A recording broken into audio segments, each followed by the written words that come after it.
تبارك الذي جعل في السماء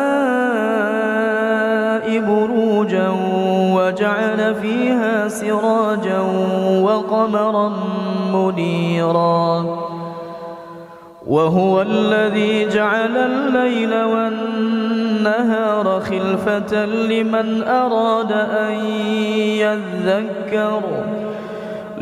أراد أن يذكر أو أراد شكورا وعباد الرحمن الذين يمشون على الأرض هونا وإذا خاطبهم الجاهلون قالوا سلاما والذين يبيتون لربهم سجدا وقياما والذين يقولون ربنا اصرف عنا عذاب جهنم إن عذابها كان غراما إنها ساءت مستقرا ومقاما والذين إذا أنفقوا لم يسرفوا ولم يقتروا وكان بين ذلك قواما والذين لا يدعون مع الله إلها آخر ولا يقتلون النفس التي حرم الله إلا بالحق ولا يزنون ومن يفعل ذلك يلقى أثاما يضاعف له العذاب يوم القيامة ويخلد فيه مهانا إلا من تاب وآمن وعمل عملا صالحا فأولئك يبدل الله سيئاتهم حسنات وكان الله غفورا رحيما ومن تاب وعمل صالحا فإنه يتوب إلى الله متابا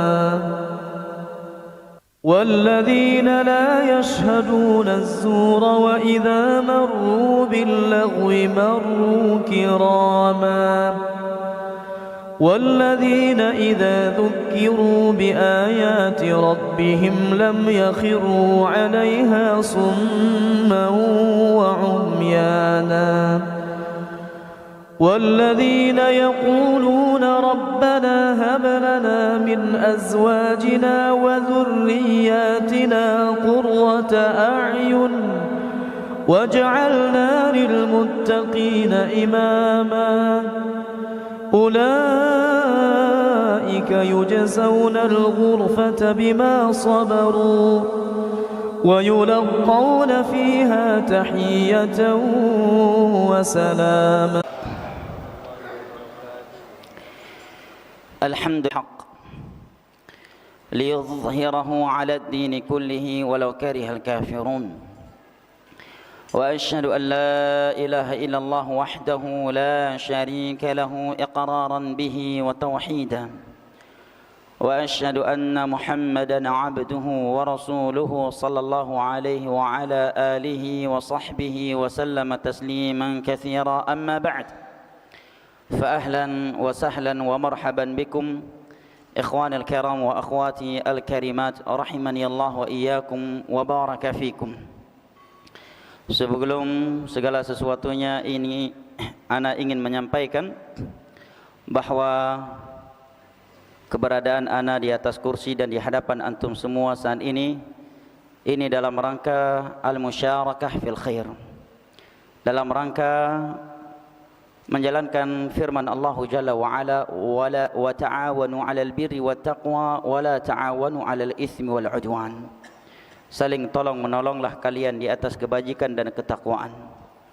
Dan juga hadis Nabi yang diriwayatkan oleh Imam Muslim dari Abu Hurairah radhiyallahu an, Haqqul muslim 'alal muslim sit. Hak seorang muslim atas muslim yang lainnya ada 6. Di antaranya adalah idza stansahaka fansah. Apabila dia meminta kepadamu memberikan suatu nasihat, maka berikanlah ia nasihat. Ini ana sampaikan agar tidak ada sangkaan bahwa ana berilmu atau lebih berilmu dari guru-guru kita yang ada di sini. Dan sebenarnya hal yang sangat memberatkan ana duduk di atas kursi seperti ini, sedangkan guru kita, orang tua kita, Ustaz Muhammad Taharah juga hadir di majelis. Ya. Mudah-mudahan ini sebagai bentuk pemuliaan kepada beliau, bukan karena ana lebih berilmu dari beliau. Ya. Wa illa kita belum tahu tauhid dan sunnah, beliau sudah mengajak manusia kepada tauhid dan sunnah. Kita belum mengenal apa itu syirik dan apa itu bid'ah, dan beliau sudah memperingatkan manusia dari bahayanya. Maka daurah ini sebagai al-musyarakah fil khair, atau musyarakah at-talib li syekhihi fi nashril khair. Bergabungnya bergabungnya seorang murid dengan gurunya dalam menyampaikan ilmu agama, bukan dalam rangka memiliki kapasitas yang sama atau lebih dari beliau, na'udzubillah min dzalik, tentunya bukan. Baik ikhwani al-kiram wa akhwati al-karimat rahimani Allah wa iyyakum wa baraka fikum.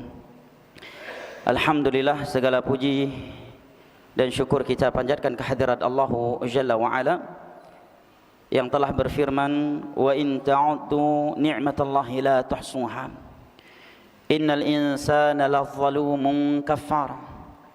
Dan kalaulah kalian menghitung-hitung akan nikmat Allah atas kalian, la tuhsuha, niscaya kalian tidak akan mampu menghitungnya. Innal insana ladzalumun kafar, sesungguhnya manusia itu pelaku kezaliman dan kekufuran. Merupakan nikmat dan anugerah dari Allah Jalla wa Ala yang wajib kita syukuri adalah nikmat tauhid dan nikmat as-sunnah. Inilah nikmat yang paling berharga. Inilah nikmat yang Allah Jalla wa Ala memerintahkan kita untuk bergembira dan bahagia karenanya. Di dalam surat Yunus, Allah Jalla wa Ala berfirman, qul bi fadlillahi wa bi rahmatihi fabidzalika falyafrahu huwa khairum mimma yajma'un. Katakanlah, perintah dari Allah Jalla wa Ala kepada Nabi kita sallallahu alaihi wasallam untuk mengatakan kepada para sahabatnya saat itu secara khusus, dan kepada umatnya setelah mereka secara umum, bifadlillahi wa birahmatihi fabidzalika falyafrahu huwa khairum mimma yajma'un. Dengan fadlullah dan rahmatnya hendaknya mereka gembira, hendaknya mereka bahagia, hendaknya mereka senang. Karena yang demikian itu lebih baik daripada dunia yang dikumpulkan oleh manusia. Al-Imam Ibnul Qayyim rahimahullahu ta'ala di dalam kitab Ar-Risalah At-Tabukiyah, ketika membawa ayat ini, dan sebelumnya beliau mengatakan an-ni'matu ni'matan, ni'matun muqayyadah wa ni'matun mutlaqah. Nikmat Allah itu ada dua macam. Yang pertama adalah nikmat yang muqayyadah, nikmat yang terbatas, sebatas di dunia. Dan yang kedua adalah nikmatun mutlaqah, adalah nikmat yang sempurna, nikmat yang mutlak. Dia adalah nikmat pertanda cinta Allah Jalla wa Ala kepada hambanya. Nikmat di dunia, dan dia juga sebagai nikmat di akhirat. Adapun nikmat yang muqayyadah, yang terbatas itu, maka Imam Ibnu Qayyim sebutkan adalah harta benda, anak keturunan, atau pernak-pernik dunia yang lainnya. Nikmat yang seperti ini, kata beliau, yashtariku fiha al-mu'min wal kafir was salih wal fasiq. itu Allah berikan kepada hambanya yang mukmin, kepada hambanya yang kafir, kepada hambanya yang saleh, dan kepada hambanya yang fasik sekalipun. Inna Allah yu'ti dunya man yuhib wa man la yuhib. Allah akan memberikan dunia kepada hamba yang ia cintai dan kepada hamba yang tidak ia cintai sekalipun. Bahkan Allah Jalla wa'ala berfirman kepada nabinya di akhir-akhir surat Ali Imran, wala yaghrurka taqallubuhum fil bilad. Jangan sampai engkau terlena, terbuai, terpedaya, tertipu dengan gaya hidupnya orang-orang kafir yang ada di sisimu, di negerimu. Di dalam ayat yang lain, wala tamuddanna 'ainaika ila ma matta'na bihim min azwajin. Jangan sekali-kali engkau menoleh melihat kepada nikmat-nikmat yang kami berikan kepada mereka daripada istri-istri yang cantik jelita, anak keturunan dan yang lainnya. Innama yuridullahu liyu'adzibahum biha fil hayatid dunya. Karena Allah berkeinginan, bermaksud dengan itu semuanya untuk mengadab mereka di dunia sebelum akhirat. Inna Allah yu'ti dunya man yuhibbu wa man la yuhib. Maka nikmat dunia itu akan Allah berikan kepada hamba yang ia cintai dan kepada hamba yang tidak ia cintai sekalipun. Wala yu'ti din illa man yuhib. Adapun nikmat agama, maka Allah tidak akan memberikannya kecuali kepada hamba yang ia cintai sahaja. Maka Imam Ibn Al-Qayyim mengatakan nikmat yang kedua adalah nikmat yang mutlaqah. Nikmat yang kita diperintahkan untuk bergembira dengannya dan lebih baik daripada dunia yang dikumpulkan oleh manusia, yaitu nikmat Islam, nikmat tauhid dan nikmat as-sunnah. Kemudian beliau pun membawa ayat di atas. Qul bi fadlillahi wa bi rahmatihi fabidzalika falyafrahu huwa khairum mimma yajma'un. Katakanlah, dengan fadlullah dan rahmatnya hendaknya mereka gembira, karena yang demikian itu lebih baik daripada dunia yang dikumpulkan oleh manusia. Kemudian beliau mengatakan, laqad tadarat aqwalus salaf fi anna al-murada bihima ni'matul Islam was sunnah. Telah masyhur di kalangan ulama salaf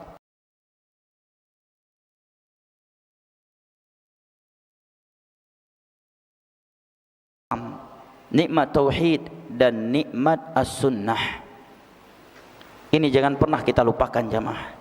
Kapan kesyukuran kita terhadap Allah atas nikmat tauhid dan sunnah yang Dia berikan telah lemah atau bahkan hilang dari hati kita, maka di saat itu pula kita akan futur. Kita akan hidup seolah Islam dan sunnah yang Allah berikan itu bukanlah sebuah nikmat yang harus kita syukuri dan kita jaga. Terkadang sebagian kita hanya menganggap nikmat itu kalau Allah sudah memudahkan dia haji, Allah telah memudahkan dia berangkat umrah, Allah telah memudahkan dia menghafal Al-Quran, menghafal hadis. Sekedar itu. Dia lupa bahwa nikmat yang terbesar adalah nikmat Islam dan nikmat as-sunnah. Falyafrahu, hendaknya mereka gembira, senang telah diberikan oleh Allah nikmat tauhid dan nikmat as-sunnah. Jangan justru kecewa. Kecewa kenapa terlalu cepat gua hijrah, sedangkan aku belum merasakan maksiat ini dan maksiat itu. Ini sebagian pemuda dipermainkan oleh syaitan. Teman, sedangkan aku sudah duluan tahu itu haram sebelum melakukannya. Kecewa, nyesal kenapa terlalu cepat hijrah. Ya subhanallah. Padahal satu hari dalam kebaikan itu tidak bisa dikalahkan dengan dunia beserta isinya. Raka'atul fajri khairum minad dunya wa ma fiha. 2 rakaat salat sunnah subuh saja lebih baik daripada dunia beserta isinya. Kalau seseorang lebih duluan dapat hidayah dari saudaranya, berarti dia lebih duluan dalam mengamalkan Islam lebih duluan menjalankan perintah Allah dan meninggalkan larangannya. Jangankan dengan hal yang wajib atau meninggalkan yang haram, dengan melakukan 2 rakaat salat sunnah subuh saja itu lebih baik daripada dunia beserta isinya. Maka Allah katakan falyafrahu, perintah dari Allah untuk kita gembira, bahagia apabila Allah memberikan hidayah tauhid dan sunnah kepada kita. Jangan justru kecewa kenapa terlalu cepat hijrah, atau menyalah-nyalahkan hidayah Allah. Coba kalau saya tidak hijrah, pasti kehidupan saya enggak begini dan begini. Seolah-olah dia menyalahkan hidayah yang telah Allah berikan kepadanya. Atau sebagian orang minder dan malu diketahui oleh orang lain bahwa dia berada di atas tauhid dan sunnah. Padahal Allah Jalla wa'ala justru memerintahkannya falyafrahu, hendaknya dia gembira, dia bahagia. Yang demikian itu lebih baik daripada dunia beserta isinya. Kalau kita melihat jumlah manusia yang ada di dunia ini, yang disebutkan oleh sebagian orang 7 miliar kurang lebih, ya, hanya 1 miliar yang beragamakan Islam. Hanya 1 miliar yang beragamakan Islam. Dan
تبارك الذي جعل في السماء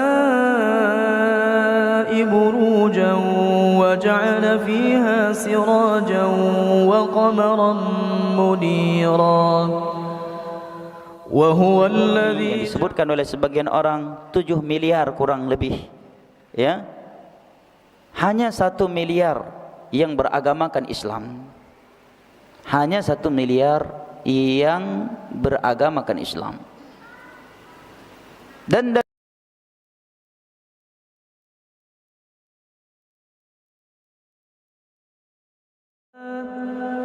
وَإِذَا خَاطَبَهُمُ الْجَاهِلُونَ قَالُوا سَلَامًا وَالَّذِينَ يَبِيتُونَ لِرَبِّهِمْ سُجَّدًا. Ini yang disebutkan oleh sebagian orang 7 miliar kurang lebih. Hanya 1 miliar yang beragamakan Islam. Hanya 1 miliar yang beragamakan Islam. Dan hurimahu fahuwal mahrum. Barang siapa yang telah diberikan ilmu agama, maka sungguh dia telah diberikan sumber kebaikan. Dan barang siapa yang diharamkan dari ilmu agama, maka sungguh dialah orang yang paling merugi. Al-Imam Ibn Qayyim rahimallahu ta'ala mengatakan, ma min khairin fid dunya illa min atharil ilm, wa ma min syarrin fid dunya illa min atharil jahal. Tiada suatu kebaikan di dunia ini kecuali itu buah dari ilmu agama. Dan tiada suatu kejelekan di atas permukaan bumi ini kecuali sebabnya adalah kejahilan. Kejahilan terhadap agama Allah Jalla wa'ala. Dengan ilmu agama kita akan tertuntun ke syurga Allah Jalla wa'ala. Enggan menuntut ilmu agama maknanya enggan dituntun ke syurga Allah Jalla wa'ala. Di dalam hadis yang diriwayatkan oleh Imam Muslim dari Abu Hurairah radhiyallahu anhu, Nabi sallallahu alaihi wasallam bersabda, "Wa man salaka tariqan yaltamisu fihi ilma sahalallahu lahu bihi tariqan ila al-jannah." Barang siapa yang menempuh sebuah perjalanan dalam rangka menuntut ilmu agama, maka Allah akan mudahkan baginya jalan menuju syurga. Ini mencakup orang yang menuntut ilmu agama dengan mengangkat langkahnya secara hissi, atau mereka menuntut ilmu agama dengan sarana-sarananya, membaca, mendengar, bertanya. Di dalam hadis lain yang diriwayatkan oleh Al-Imam Tirmidzi dari Abu Darda radhiyallahu an, Nabi sallallahu alaihi wasallam bersabda, "Wa man salaka tariqan yaltamisu fihi ilma, salakallahu lahu tariqan min turuqil jannah. Wa innal malaikata la tad'u ajnataha li talibil ilmi liridan bima yatlub. Wa innal 'alim la yastaghfiranna lahu man fis samawati wal ardi hatta al-hitani fi jawfil ma'.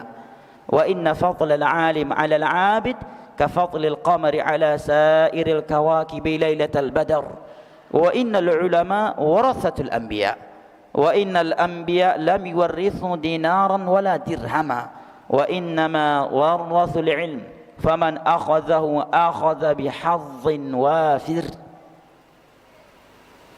Dan Syekh Abdul Muhsin Al-Abbad menyebutkan ini adalah hadis yang mutawatir. Barang siapa yang menempuh sebuah perjalanan untuk menuntut ilmu agama, maka Allah akan bentangkan untuknya jalan-jalan menuju syurga. Ini menunjukkan kepada kita, tanpa ilmu agama kita tidak akan mengetahui jalan-jalan yang akan menyampaikan kita ke syurga Allah. Walaupun anda seorang profesor dalam urusan dunia, walaupun anda sudah mbahnya profesor dalam ilmu dunia, tidak menuntut ilmu agama, anda enggak akan sampai ke syurga Allah. Jalan menuju syurga tidak akan pernah terlihat oleh anda, dan kita tidak akan tertuntun menujunya.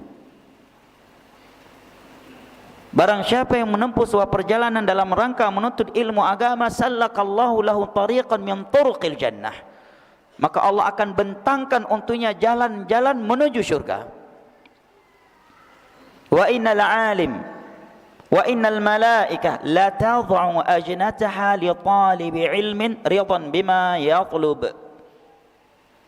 Sesungguhnya malaikat-malaikat Allah meletakkan sayap-sayapnya kepada seorang yang sedang menuntut ilmu agama. Subhanallah. Hadirkan hadis yang seperti ini jamaah. Ketika anda sedang berjalan, hadir di majlis ilmu agama, bahwa malaikat meletakkan sayapnya kepada saudara. Ridwan bima yatlub, karena ridho terhadap ilmu yang sedang dituntut oleh penuntut ilmu agama tersebut. Ini mencakup yang ikut kajian, baik dia sebagai santri, bukan santri yang hanya bisa seminggu sekali atau seminggu 2 kali dan seterusnya, tetap dinamakan penuntut ilmu agama. Karena para sahabat Nabi pun enggak semua nyantri, enggak semua mereka seperti Abu Hurairah. Bahkan sebagian mereka terkadang berminggu-minggu tidak bisa hadir di majelisnya Rasulullah sallallahu alaihi wasallam karena mencari nafkah. Bukankah ada di antara sahabat Nabi yang berprofesi sebagai nelayan? Sehingga sebagian mereka bertanya, "Ya Rasulullah, apabila air tawar yang kami bawa ke laut sudah berkurang stoknya, bolehkah kami berwudu dengan air laut?" Pertanyaan ini menunjukkan kepada kita bahwa mereka ketika berlayar tidak hanya 1, 2, 3 jam, menunjukkan lumayanlah lama, sehingga stok air tawar yang mereka bawa bisa berkurang, sehingga mereka bertanya, "Kalau berkurang, bolehkah kami berwudu dengan air laut?" Dan tentunya ketika mereka berlayar sebagai nelayan di tengah-tengah laut, tidak bertemu dengan Nabi SAW, tidak salat di Masjid Nabawi di belakang Nabi. Demikian juga sebagian para sahabat Nabi, ada yang tajir, pembisnis kelas internasional seperti Abu Talha. Beliau berangkat dari Madinah ke Syam, belanja khamar di sana, kemudian beliau perjualbelikan di Madinah sebelum khamar itu diharamkan secara total. Dan perjalanan Madinah ke Syam berhari-hari, berhari-hari. Selama beliau dan yang lain yang melakukan perjalanan pergi atau pulang tidak bisa menghadiri majelisnya Rasulullah sallallahu alaihi wasallam karena sedang mencari nafkah. Tetapi semua mereka adalah penuntut ilmu agama. Bahkan dalam Sahihul Bukhari, Umar radhiyallahu anhu disebutkan tidak setiap hari beliau hadir di majelisnya Rasulullah. Bahkan beliau punya seorang tetangga dari Ansar yang gantian mendatangi majelisnya Rasulullah sallallahu alaihi wasallam. Umar menyebutkan, kalau dia yang pergi ke majelisnya Rasulullah, maka aku yang jualan. Pulang dia dari majelisnya Rasulullah, dia sampaikan ilmu yang telah dia simak dari Nabi, kemudian kami membagikan hasil atau hasil jualan hari ini di antara kami berdua. Dan kalau aku yang pergi, maka dia yang jualan. Aku pulang membawa ilmu untuknya, dia pulang bawa keuntungan dari jualan hari ini untuk kami bagikan berdua. Menunjukkan bahawa tidak semua sahabat Nabi bisa hadir di majelisnya Nabi setiap hari. Tetapi dimanapun mereka berada, mereka bertakwa kepada Allah Jalla wa'ala, berada di atas nilai-nilai ilmu agama. Wa innal malaikata la tad'u ajnataha li talibil ilm ridan bima yatlub. Malaikat-malaikat Allah meletakkan sayap-sayapnya kepada seorang penuntut ilmu agama karena ridha kepadanya yang sedang menuntut ilmu agama. Wa innal alim la yastaghfiranna lahu ma fis samawati wal ard hatta al-hitan fi jawfil ma. Sesungguhnya orang yang alim itu dimintakan ampunan untuknya oleh makhluk-makhluk Allah yang ada di langit. Subhanallah. Siapa yang bisa menghitung makhluk Allah yang ada di langit? Ada malaikat dan ada selainnya. Nah, Allah yang maha mengetahuinya. Jumlah malaikat saja tidak ada yang mengetahuinya kecuali Allah Subhanahu wa taala. Tetapi Nabi menyebutkan beberapa gambaran yang menunjukkan bahawa jumlah malaikat itu jauh lebih banyak daripada jumlah manusia. Seperti hadis Abu Dzar Al-Ghifari dalam riwayat Al-Imam An-Nasa'i. Nabi sallallahu alaihi wasallam bersabda, "Ma min arba'ati asabin fi sama illa wa fihi malakun qa'imun aw raki'un aw sajidun lillah." Tidaklah ada jarak 4 jari jemari di atas langit atau di langit kecuali di situ ada malaikat yang sedang berdiri, yang sedang ruku atau sedang sujud kepada Allah Subhanahu wa taala. Tugas mereka cuma itu. Setiap 4 jari jarak 4 jari jemari di situ ada malaikat yang sedang berdiri, ruku atau sujud. Belum lagi riwayat yang menyebutkan bahawa Baitul Ma'mur setiap hari dimasuki oleh 70,000 malaikat. Dan yang telah masuk ke dalamnya tidak akan mengulanginya. Artinya setiap hari malaikat baru, 70,000 malaikat sampai terjadinya hari kiamat. Nah, Nabi menyebutkan makhluk Allah yang ada di langit akan memohonkan ampunan untuk seorang alim. Masih enggan menyekolahkan anak ke ilmu agama, tidak ingin punya anak yang alim sehingga setiap harinya para malaikat Allah, makhluk-makhluk yang ada di langit memohonkan ampunan untuknya. Dan juga makhluk Allah yang ada di bumi. Ya. Hatta al-hitani fi jawfil ma. Bahkan ikan yang ada di dalam air, berapa jumlah ikan yang ada di dunia ini? Enggak ada yang mengetahuinya. Ikan-ikan yang ada di dalam air akan memohonkan ampunan kepada Allah untuknya. Allahu Akbar. Wa inna fadlal alim 'ala al-'abid ka fadlil qamari 'ala sa'iril kawakib lailatal badar. Sesungguhnya keutamaan orang yang berilmu di atas ahli ibadah. Yang tidak berilmu itu seperti keutamaan bulan purnama di atas seluruh bintang. Jumlah bintang yang begitu banyak tidak menyamai cahaya 1 bulan purnama. 1 bulan purnama lebih menerangi bumi daripada jumlah bintang yang begitu banyak. Demikianlah seorang alim dengan ahli ibadah. 1000 ahli ibadah tetapi tidak alim tidak akan bisa melahirkan setengah alim. Tetapi 1 orang alim akan bisa melahirkan ribuan alim lainnya dan ribuan abid yang lainnya dengan ilmunya. Makanya syaitan itu gerah, marah dan tidak membiarkan keberadaan orang alim itu ada di tengah-tengah masyarakat. Beda halnya kalau dia hanya abid. Makanya sebagian ulama salaf mengatakan sebagaimana dinukilkan oleh Syekh Muhammad bin Abdul Wahhab dalam kitabnya Kashfus Syubhat, alimun wahid asyaddu ala syaitani min alfi abid. Satu orang alim itu lebih menyusahkan syaitan dari kalangan jin dan syaitan dari kalangan manusia, karena Allah mengatakan syayatinal insi wal jin, syaitan itu ada di kalangan jin dan dari kalangan manusia. Satu orang alim itu lebih menyusahkan syaitan daripada 1000 abid. Apa contoh yang paling akurat dan paling dekat untuk ini? Contohnya adalah keberadaan Nabi kita sallallahu alaihi wasallam. 40 tahun beliau berada di Mekah sebagai abid sebelum diangkat menjadi nabi dan rasul. Beliau tidak pernah ikut serta melakukan kesyirikan, kebid'ahan atau maksiat yang dilakukan oleh masyarakat Mekah. Enggak pernah ikut serta ke dalam acara adat istiadat mereka yang mengandung kesyirikan, kebid'ahan atau maksiat. Bahkan ketika 5 ayat pertama dari surat Al-Alaq, yang itu adalah wahyu perdana yang turun kepada beliau, kata Aisyah radhiyallahu anha, wa huwa yatahannatsu fi ghari Hira, dalam Sahihul Bukhari. Saat itu beliau sedang tahannuts, ay ta'abbud, sedang fokus beribadah di dalam gua Hira. Tetapi kaum musyrikin tidak marah sama beliau, tidak mengusir beliau, tidak mempersekusi beliau, tidak menganggap beliau sesat. Bahkan beliau sebagai seorang yang paling jujur, seorang yang amanah, seorang yang paling mulia di mata mereka.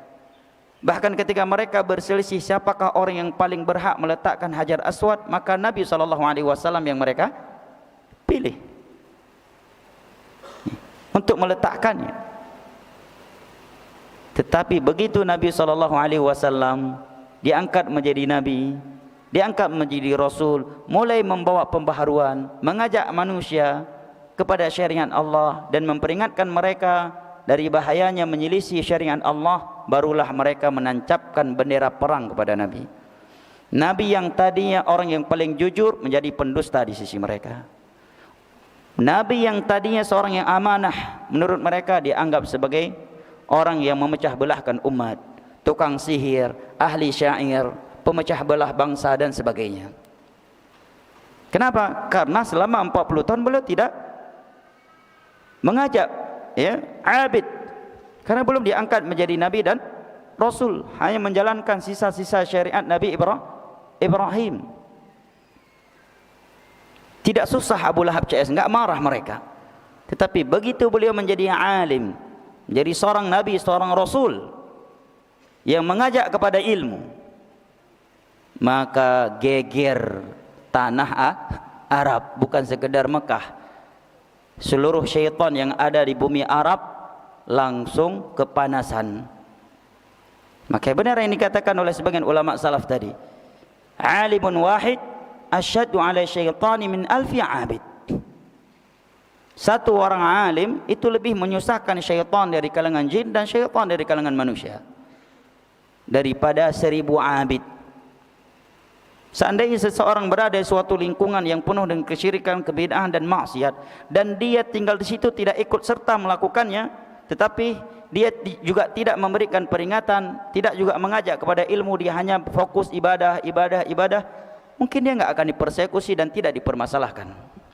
Tapi coba kalau dia mulai mengajak manusia mentauhidkan Allah, memperingatkan manusia dari bahayanya syirik, mengajak manusia untuk mengikuti sunnah Rasulullah sallallahu alaihi wasallam dalam beribadah, bukan dengan bid'ah, bukan dengan adat istiadat, menjelaskan kepada manusia ini halal, ini haram, selembut apapun dia, walaupun dia raja sastranya bahasa Indonesia, pasti dikatakan ustadz yang keras, ustadz pemecah belah umat, ustadz yang tidak hikmah, dan pasti dipersekusi.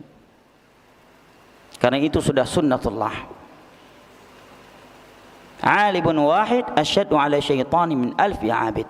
Karena alim itu membawa pembaharuan, alim itu menerangi kegelapan. Sedangkan ahli ibadah yang tidak alim, maka maslahat ibadahnya hanya untuk dirinya. Makanya Nabi mengatakan keutamaan alim di atas abid itu seperti bulan purnama dengan bintang-bintang yang ada di langit.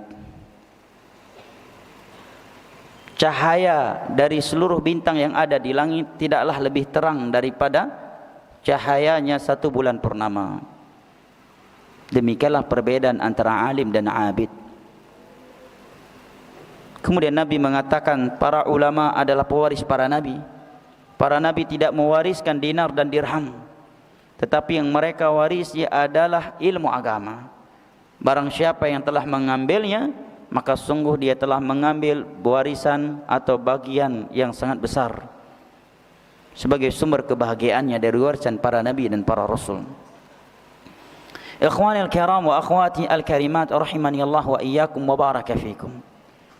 Dan majlis ilmu agama adalah sebaik-baik tempat kita berlindung dari fitnah akhir zaman. Sebaik-baik tempat untuk melindungi iman, akidah, agama diri kita dan anggota keluarga kita dari fitnatul syirik, fitnatul bid'ah dan fitnatul ma'asi, fitnatul syubhat dan syahwat. Dan di dalam hadis yang diriwayatkan oleh Imam Bukhari dan beliau sebutkan di dalam Kitabul Fitan, Nabi sallallahu alaihi wasallam bersabda, "Satakunu fitanun al-qa'idu fiha khairum minal qa'im, wal qa'imu fiha khairum minal mashi, wal mashi fiha khairum minas sa'i. Man tasharrafa laha tastashrifhu, faman wajada maljan aw ma'adhan falya'udz bih." Sungguh fitnah itu semakin hari semakin muncul, semakin terjadi. Fitnatul syubhat dan fitnatul syahwat semakin hari akan semakin dahsyat. Kapan bumi ini penduduknya mayoritasnya di atas kebenaran? Nanti kalau Imam Mahdi sudah ada. Ya. Secara umum Nabi mengatakan la ya'ti zaman illa walladhi ba'dahu syarru min. Tidaklah datang suatu masa kecuali yang datang setelahnya lebih buruk daripada sebelumnya. Hadis Anas bin Malik radhiyallahu anhu yang diriwayatkan oleh Imam Al-Bukhari. Para ulama kecualikan di saat Imam Mahdi muncul. Yang kedua, setelah terbunuhnya Ya'juj wa Ma'juj, di mana bumi saat itu penuh dengan keberkahan, berada orang-orang saleh sampai mereka semuanya meninggal dunia. Kemudian setelah itu yang ada hanya orang-orang kafir, kemudian barulah terjadi hari kiamat. Nah, Nabi katakan fitnah, syubhat dan syahwat akan semakin terjadi, semakin banyak, semakin merajalela. Kemudian Nabi memberikan sebuah perumpamaan yang hendaknya dipahami dan direalisasikan oleh umatnya yang ingin selamat dari fitnah akhir zaman. Apa kata Nabi? Al-qa'idu fiha khairum minal qa'im. Orang yang duduk di masa fitnah itu lebih baik daripada orang yang sudah berdiri. Lihat perumpamaan Nabi kita. Orang yang baru berdiri khairum minal mashi, lebih baik, akan lebih selamat daripada orang yang sudah berjalan kaki. Wal mashi fiha khairum minas sa'i. Dan orang yang baru berjalan kaki masih lebih baik dan lebih selamat daripada orang yang sudah berlari. Bukan lari jogging kayak tadi pagi maksudnya ya. Maksudnya lari mendekati suatu fitnah. Maka setelahnya Nabi katakan man tasharrafa laha tastashrifhu. Barang siapa yang mendekatinya, maksudnya fitnah syirik, fitnah bid'ah dan fitnah ma'asi, tastashrifhu, maka fitnah tersebut tastashrifhu akan menyambarnya. Akan menyambarnya.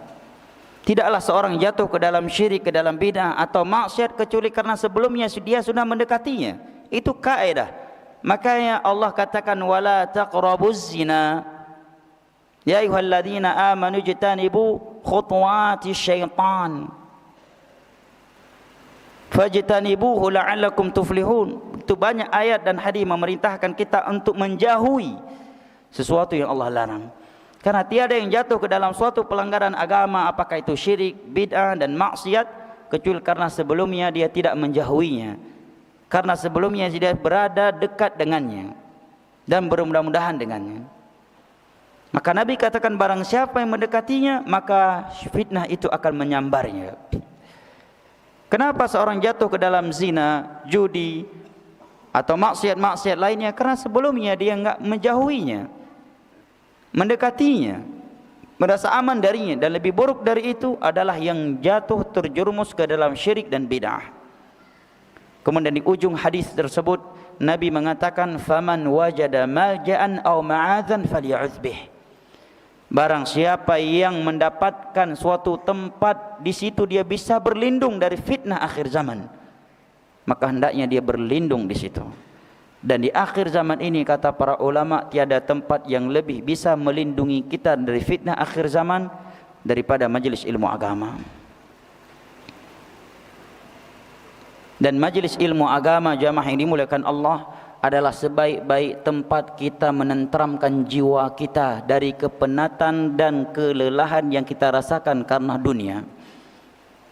Majelis ilmu agama adalah tempat yang paling menenteramkan jiwa kita.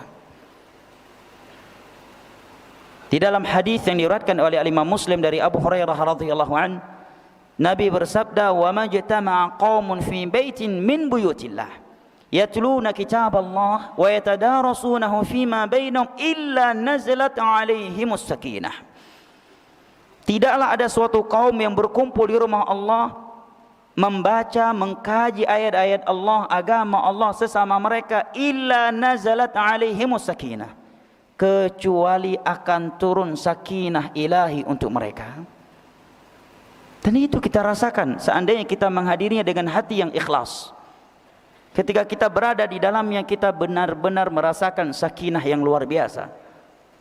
Ketika kita sedang berada di majelis ilmu agama yang di dalamnya disampaikan ayat Al-Quran, hadis-hadis Nabi dan petuah-petuah indah dari ulama Islam, seolah kita adalah orang yang paling kaya, seolah kita adalah orang yang paling sehat, orang yang tidak ada beban hidupnya, orang yang tidak ada beban dalam kehidupannya.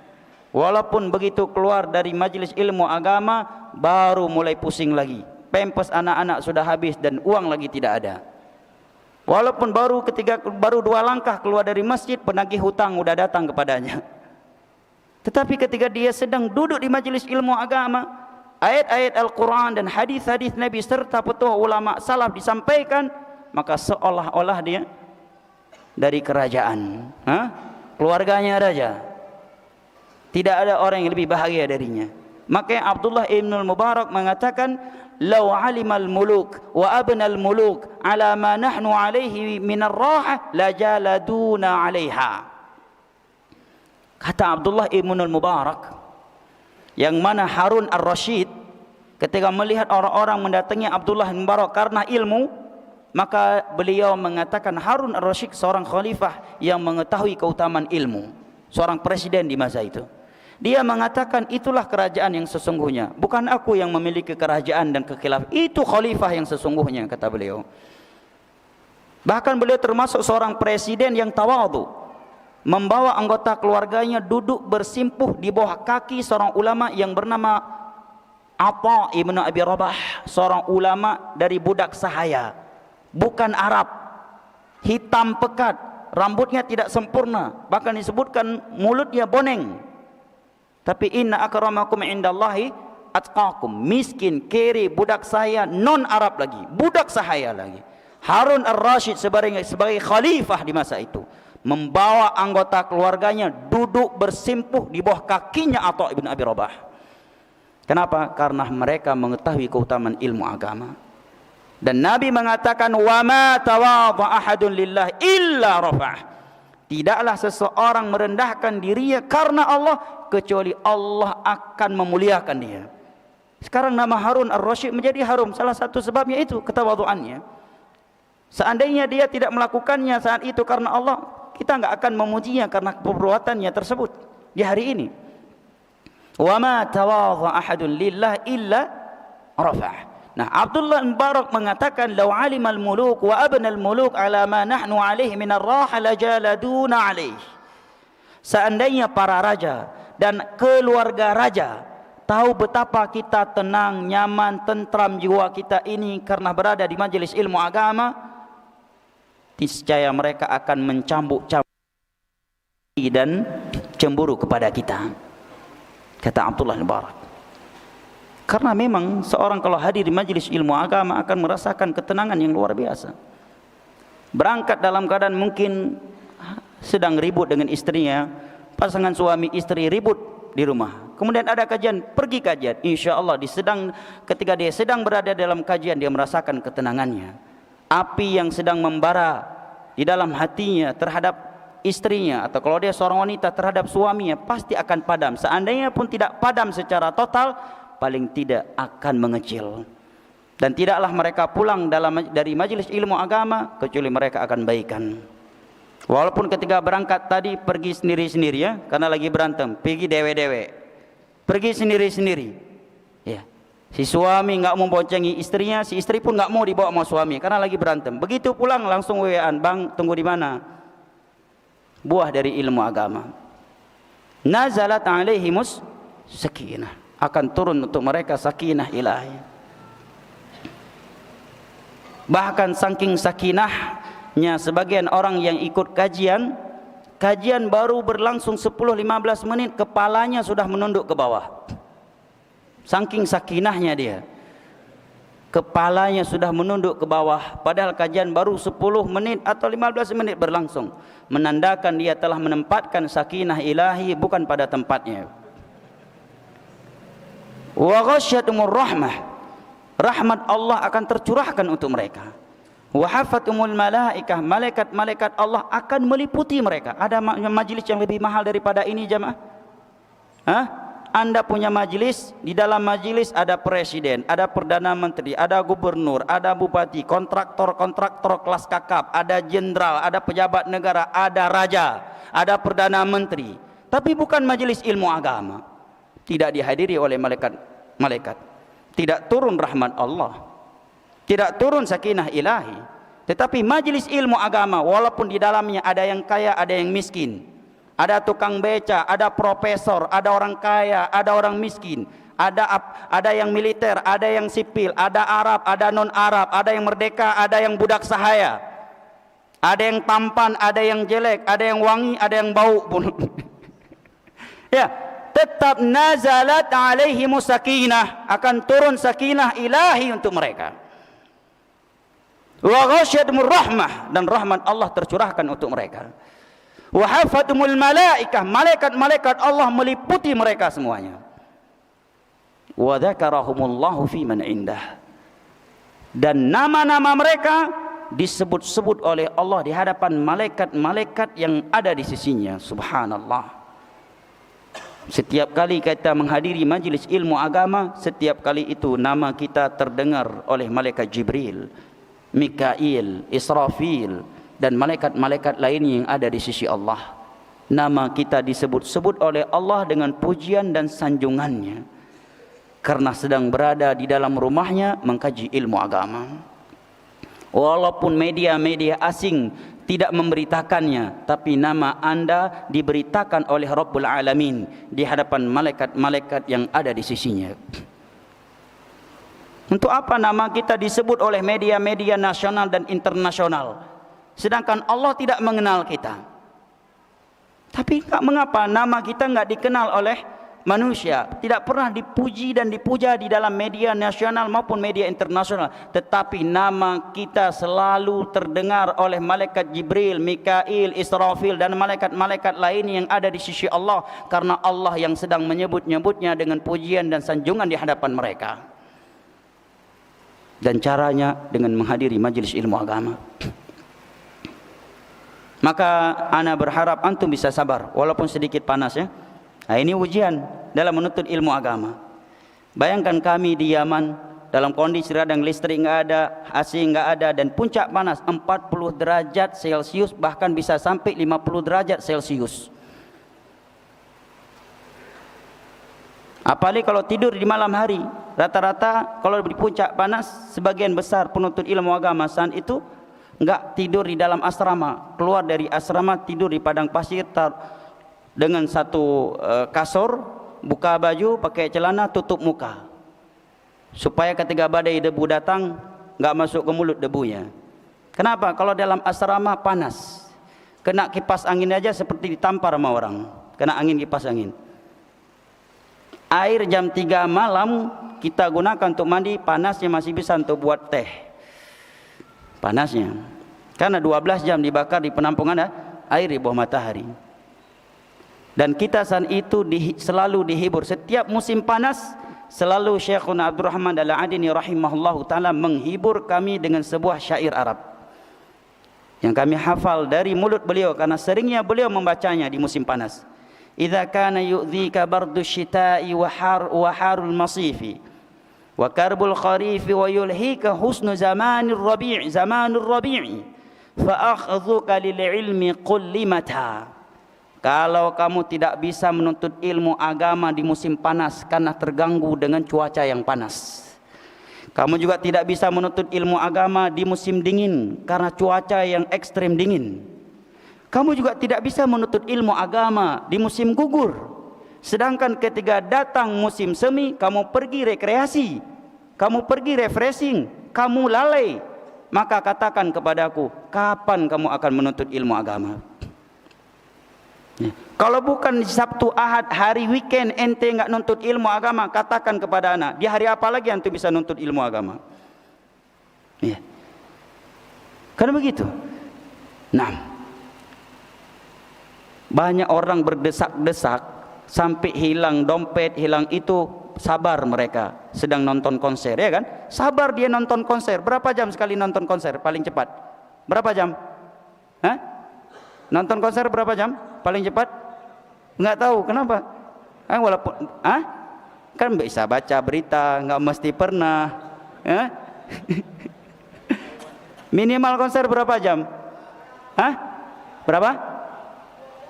4 jam. Kok tahu?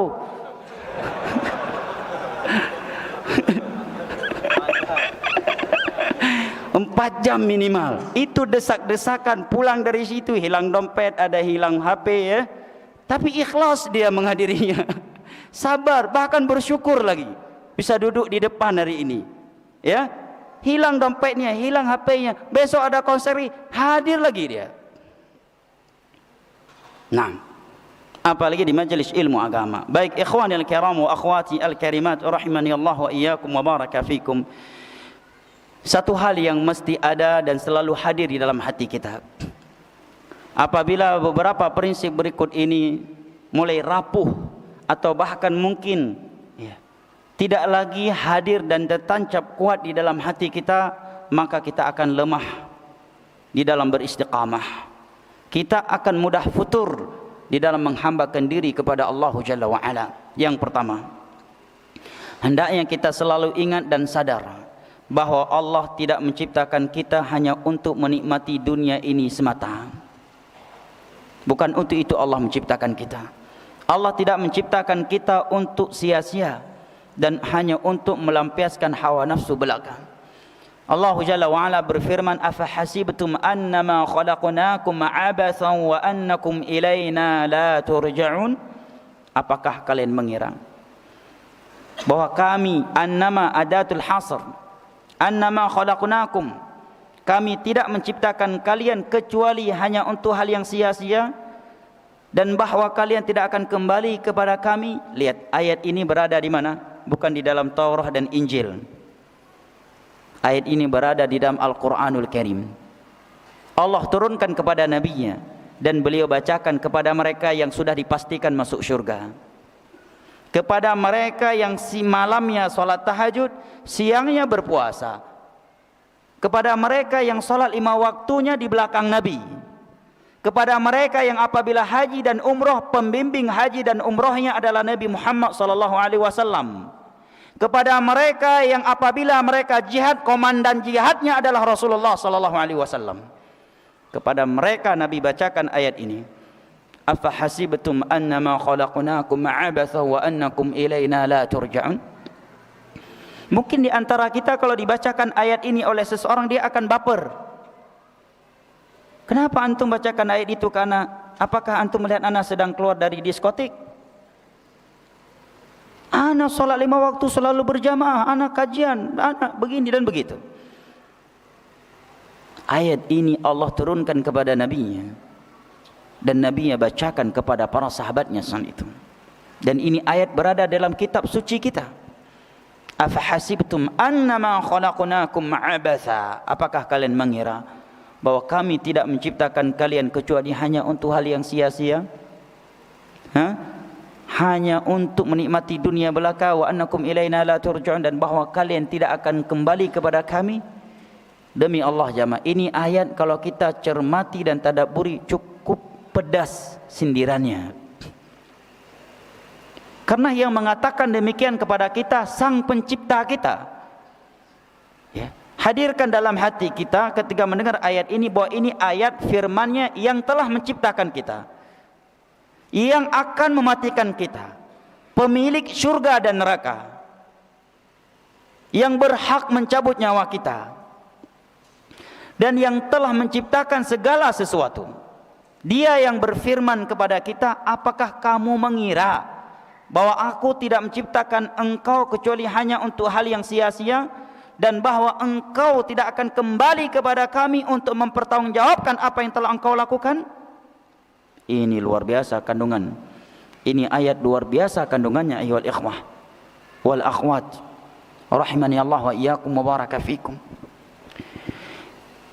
Ayat yang semakna dengan ini adalah ayat ke-16 dari surat Al-Hadid.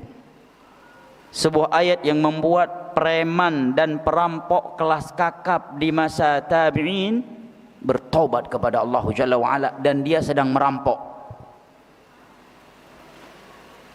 Ayat ke-16 dari surat Al-Hadid. Alam ya'nini alladhina amanu an takhsha qulubuhum li dhikrillahi wa ma nazala minal haqq ولا يكونوا كالذين أوتوا الكتاب من قبل فطال عليهم الأمد فقست قلوبهم وكثير منهم فاسقون. Bukankah sudah saatnya, sekali lagi ini ayat Al-Quran di dalam kitab suci kita. Jadi ini ayat bukan untuk Yahudi atau Nasara semata. Ini ayat dari Sang Pencipta kita, firman. Coba antum bayangkan, walillahil mathalul a'la laisa kamitsli syai'un wa huwas samiul basir. Ada audio dari seorang raja atau seorang panglima militer dan anda militer, ada audio bunyinya kepada anda. Kamu misalkan bunyinya, pasti kita akan serius mendengarnya. Ada ucapan raja ditujukan kepada kita. Walillahil mathalul a'la, disampaikan kepada anda, ini ucapan panglima anda kepada anda. Gimana rasanya antum ketika mendengarnya? Ini ucapan raja kepada anda, tolong dengar, laksanakan. Pasti kita akan mendengarnya dengan penuh keseriusan dan ketakutan. Nah, Allah mengatakan alam ya'ninil ladzina amanu. Bukankah sudah saatnya bagi mereka yang beriman, yang mengaku beriman, membenarkan adanya syurga, membenarkan adanya neraka, adanya as-sirat, adanya al-qantarah, adanya qisas, ada padang mahsyar, hisab, mizan, nashr suhuf, membenarkan adanya azab dan nikmat di alam kubur, adanya kematian, adanya malaikat maut. Bukankah sudah saatnya bagi mereka yang beriman untuk tunduk mengingat Allah? Yang kedua, wa ma nazala minal haqq, tunduk kepada kebenaran yang telah turun. Artinya sudah saatnya. Nunggu kapan lagi? Nunggu tsunami sekali lagi baru tunduk kepada Allah? Nunggu ketika malaikat maut sudah mencabut nyawamu dan nyawamu sudah sampai di kerongkongan baru bertobat? Tak manfaat lagi. Yang berikutnya Allah katakan wala yakunu kalladzina utul kitaba min qabl, dan jangan sekali-kali mereka yang beriman hidupnya seperti ahlul kitab sebelumnya, Yahudi dan Nasara. Bayangkan kalau ada orang berkata kepada kita nih, dan kita enggak tahu ada ayat yang seperti ini. Teman nih ngasih nasihat, kalau anda seorang pemuda dikatakan, bro, bukankah sudah saatnya lo tunduk kepada Allah? Dan lo jangan hidup di dunia ini kayak Yahudi dan Nasara, bro ya. Gimana kira-kira antum? Dapat nasihat seperti itu? Hah? Atau seorang ustaz di atas mimbar mengatakan, dan itu seandainya itu bukan ayat, wahai jamaah salat Jumat, kalian semua bukankah sudah saatnya tunduk kepada Allah, dan kalian semua jangan kayak Yahudi dan Nasara di dunia ini ya. Kira-kira tersinggung nggak? Wah, ini ustadz kalau selesai khutbah pulang hilang sendalnya tuh. Kalau bawa mobil udah bocor ban mobilnya. Ya kan? Kita menganggap keras banget tuh nasihat. Kok seperti itu bahasanya? Kok sepedas itu bahasanya? Ini kalam Rabbul Alamin.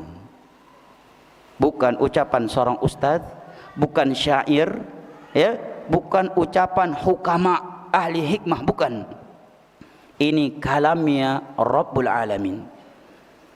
Mereka yang beriman jangan seperti Yahudi dan Nasara. Ada apa dengan mereka? Fatala alaihimul amad faqasat qulubuhum. Semakin panjang umur mereka, semakin banyak kesempatan taubat yang Allah berikan, semakin keras pula hatinya. Ini hendaknya menjadi bahan introspeksi diri untuk kita semua. Sudah berapa tahun ngaji? Semakin senior ngaji, semakin disiplin tahajud, atau justru semakin hilang dari sholat tahajud? Semakin lama ngaji, semakin gemar bersedekah, atau semakin pelit? Semakin lama ngaji, semakin sering menangis di hadapan Allah, atau justru tangisan terakhir di hadapan Allah adalah bulan pertama hijrah, yaitu 15 tahun yang lalu. Fatala alaihimul amad. Semakin panjang umur mereka, semakin banyak kesempatan taubat yang Allah berikan kepada mereka, semakin keras pula hati mereka. Dan kita sudah berapa kali Allah berikan kesempatan taubat jamaah? Di antara kita ada yang sudah berulang kali naik turun pesawat dan mengalami turbulensi, ya, insiden pesawat, dan dia masih hidup sampai hari ini. Sebagian kita pernah mengalami tsunami di daerahnya, gempa bumi, banjir bandang, atau insiden lalu lintas yang berulang kali, yang secara hitung-hitungan manusia dalam insiden itu dia mati, tapi sampai hari ini masih hidup.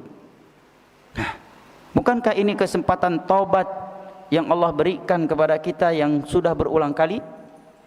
Apakah dengan melewati kesempatan-kesempatan taubat tersebut, yang tadinya kita kurang disiplin tahajud sekarang mulai disiplin, yang tadinya kurang beribadah kepada Allah sekarang menjadi semangat beribadah kepada Allah, atau justru sebaliknya? Fatala alaihimul amad. Allah katakan jangan seperti Yahudi dan Nasara. Anda yang mukmin, semakin panjang umurnya, semakin banyak kesempatan taubat yang Allah berikan kepadanya, semakin keras pula hatinya. Pedas enggak ayatnya jemaah? Pedas.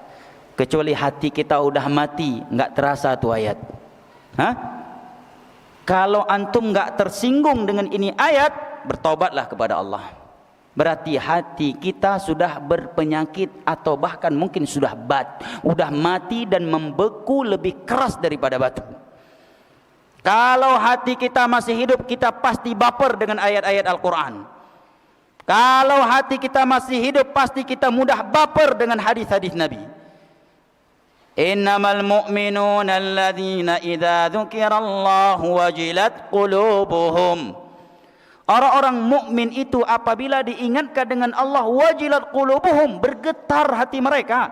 Wa idza tuliyat alaihim ayatuhu zadatuhum imana wa ala rabbihim yatawakkalun. Dan apabila disampaikan kepadanya ayat-ayat Allah, maka akan bertambah imannya. Itu orang-orang mukmin. Wa dzakir fa inna dzikra tanfa'ul mukminin. Berikanlah peringatan, karena peringatan itu pasti bermanfaat bagi seorang mukmin. Kalau kita sudah sulit, jarang tersinggung, jarang baper ketika disampaikan ayat Al-Quran dan hadis-hadis Nabi kepada kita, ketahuilah berarti hati kita sudah berpenyakit, atau bahkan sudah mati karena banyaknya dosa dan maksiat yang kita lakukan. Nah, Allah katakan di dalam ayat ke-16 dari surat Al-Hadid ini, bukankah sudah saatnya bagi orang-orang yang beriman untuk tunduk mengingat Allah, tunduk kepada kebenaran yang turun kepada mereka, dan janganlah mereka seperti Yahudi dan Nasara semakin panjang umur mereka, semakin banyak kesempatan taubat yang Allah berikan kepada mereka, semakin keras pula hati mereka. Wa katsirun minhum fasiqun, dan banyak dari mereka adalah orang-orang yang fasik. Abdullah bin Mas'ud mengatakan, ini ayat turun setelah 5 tahun kami masuk Islam. Paham ya? Maksud beliau mengucapkan demikian. Artinya baru 5 tahun masuk Islam, ayat ini udah Allah turunkan untuk mereka. Lalu bagaimana dengan kita? Belum lahir saja orang tua kita udah Islam. Hah? Lahir dalam keadaan muslim, maka lebih layak lagi untuk diutarakan kepadanya hadis ini. Para sahabat baru 5 tahun masuk Islam, sudah Allah turunkan ayat ini kepada mereka. Padahal sehari-hari ya mereka sama Nabi, ya, menemani dakwah Nabi, bertauhid, orang yang paling jauh dari kesyirikan, ahli ibadah. Baru 5 tahun kami masuk Islam, ayat ini Allah turunkan, sudah Allah turunkan. Nah, kita lahir dalam keadaan udah muslim, walillahilham, maka sangat layak untuk diutarakan ayat ini kepada kita. Fudail bin Iyad disebutkan dalam tarjumah beliau, biografi beliau, Fudail bin Iyad. Gak ada orang yang gak kenal beliau di masa itu. Jangankan punya masalah dengan beliau, dengar namanya saja sudah gemetar. Ya, nama beliau bisa digunakan untuk jangkrik, bos, kalau bahasa sekarang ya. Bisa digunakan untuk menjangkrik orang lain. Bahasa sebagian orang. Bisa digunakan untuk menakut-nakuti orang lain. Itu Fudail bin Iyad, perampok padang pasir. Namanya perampok di padang pasir berarti nekat. Karena yang dirampok nggak akan mungkin mengalah, ima akan mengalah atau akan melakukan perlawanan yang menyebabkan kematian. Di tengah-tengah padang pasir itu sama seperti laut luasnya. Kalau preman kampung mah kecil itu mah kodok aja takut dia. Ini preman padang pasir, perampok begal padang pasir. Begal padang pasir. Kalau begal jalan tol mah, ya mentalnya masih mental micin, masih mental tempe. Ini begal perampok padang pasir. Disebutkan beliau sedang manjat sebuah rumah untuk merampok. Tiba-tiba terdengar dari dalam rumah tersebut lantunan ayat ke-16 dari surat Al-Hadid di atas. Maka beliau pun jatuh tersungkur. Dan itu hari pertama beliau bertobat kepada Allah. Setelah kejadian itu disebutkan beliau langsung pergi ke Mekah, ke Masjidil Haram, duduk bersimpuh belajar kepada para ulama di sana dan fokus beribadah sampai jadi ulama. Dan disebutkan setiap kali beliau salat beliau menangis, mengingat dosa-dosanya. Nah, kita jangan sampai seumur hidup salat enggak pernah nangis. Padahal beliau sudah jadi ulama, setiap kali salat beliau menangis, mengenang dosa-dosanya yang telah beliau lakukan dahulu. Padahal jelas Nabi mengatakan at-taibu minadz-dzamb kaman la dzanbalah. Orang yang bertobat dari suatu dosa itu seperti orang yang tidak melakukannya. Ulaika yubaddilullahu sayyi'atihim hasanat.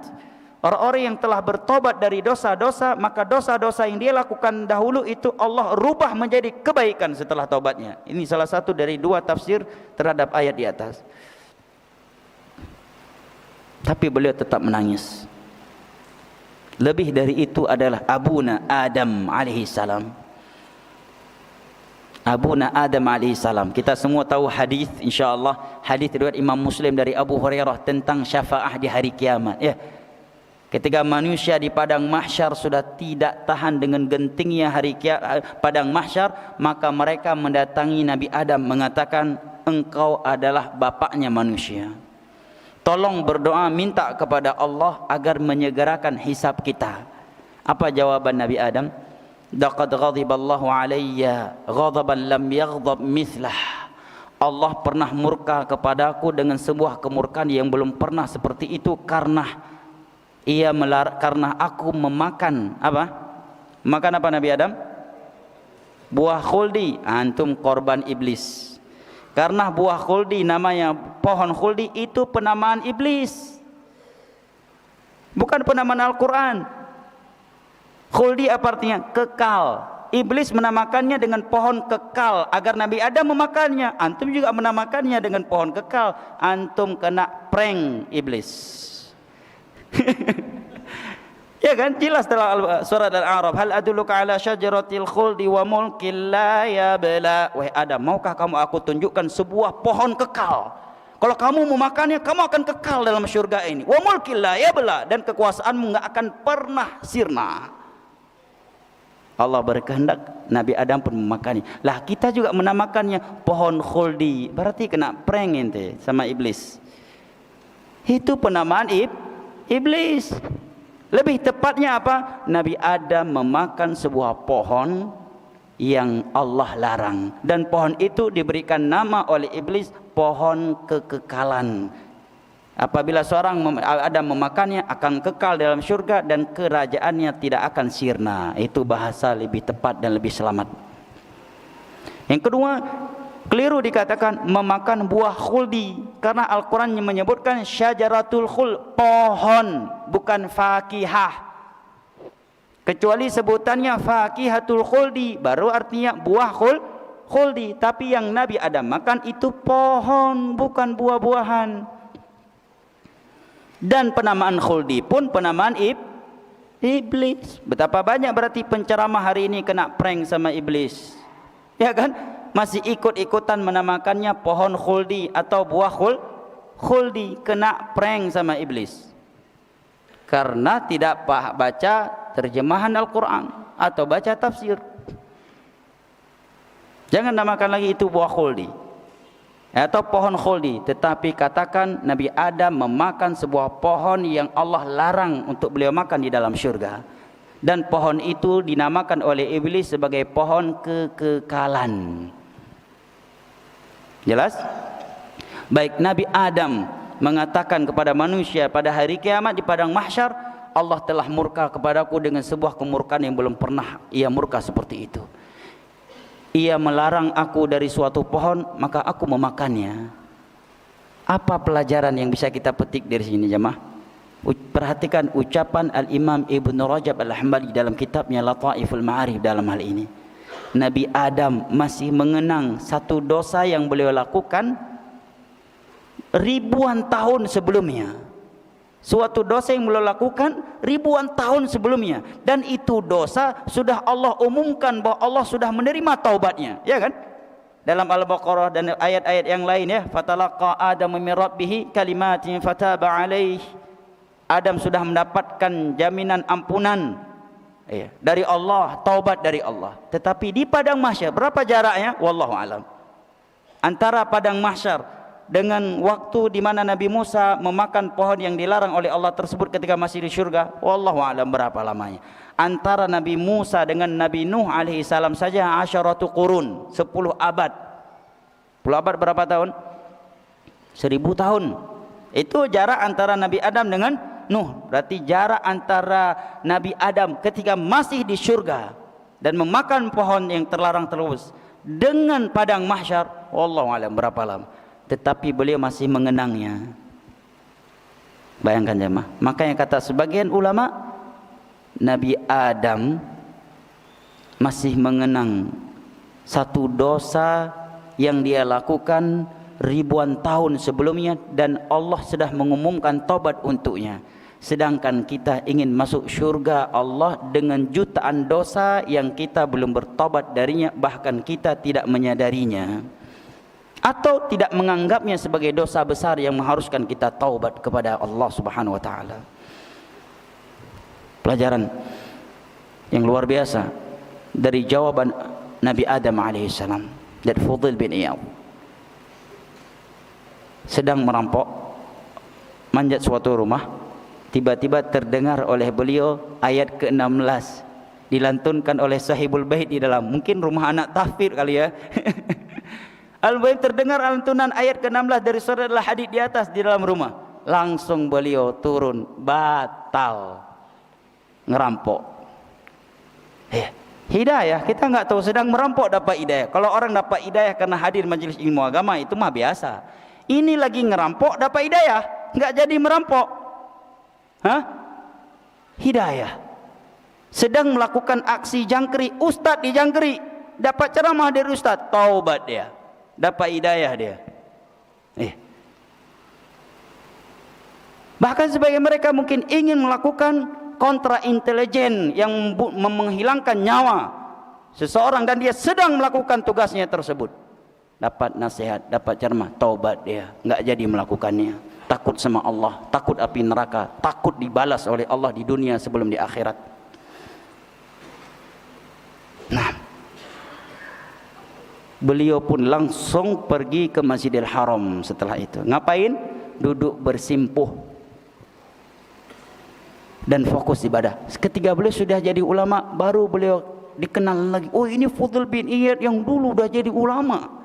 Bukan begitu, tobat langsung jadi moderator hijrah percontohan. Gua dulu sebelum hijrah begini, tapi alhamdulillah gua sekarang udah hijrah.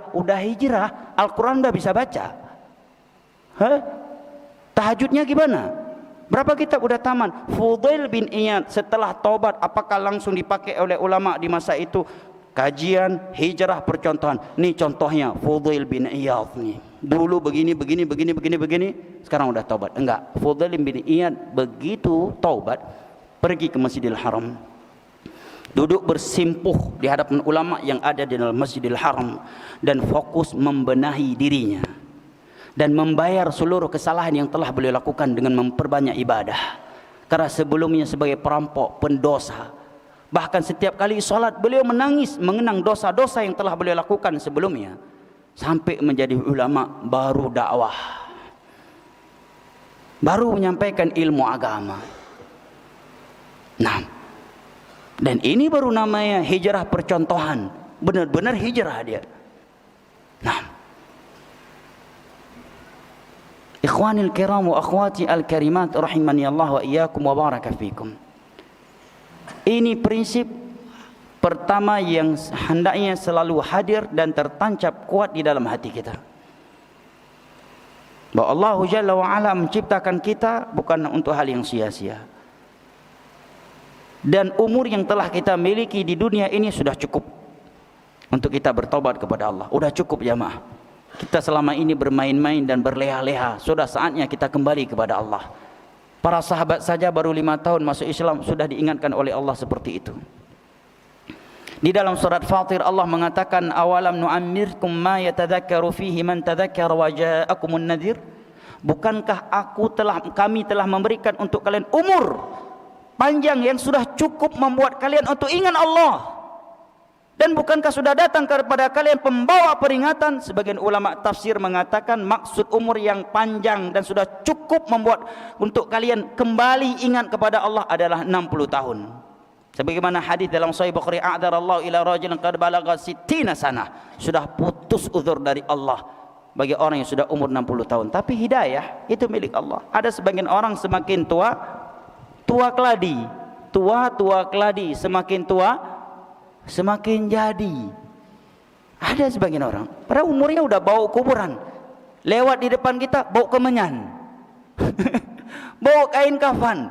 Kita lihat dia jadi ingat kain kafan, tapi juga nggak mau sholat, masih suka joget-jogetan, masih karaokean, gigi udah ompong, udah nggak ada gigi lagi. Sebagian ulama menafsirkan umur yang sudah cukup untuk kalian kembali ingat kepada Allah di atas 40 tahun. Bahkan sebagian mereka ada mengatakan adalah 20 tahun. Dan sebagian mereka ada mengatakan umur baligh. Sebelum balik kamu maksiat itu dimaafkan. Tapi kalau udah balik, pena pencatat maksiat dan amalan sudah mulai bergerak menulisnya. Walaupun dia masih hidup di bawah tanggung jawab orang tuanya. Makan minumnya masih dari orang tuanya. Ingat, kalau sudah balik kan melakukan dosa, itu sudah kita pertanggungjawabkan sendiri, bukan orang tua kita lagi yang mempertanggungjawabkannya. Ini harus kita tanamkan pada anak-anak kita. Karena sebagian anak-anak kaum muslimin hari ini ketika melakukan maksiat jauh dari Allah karena alasan gua kan belum nikah.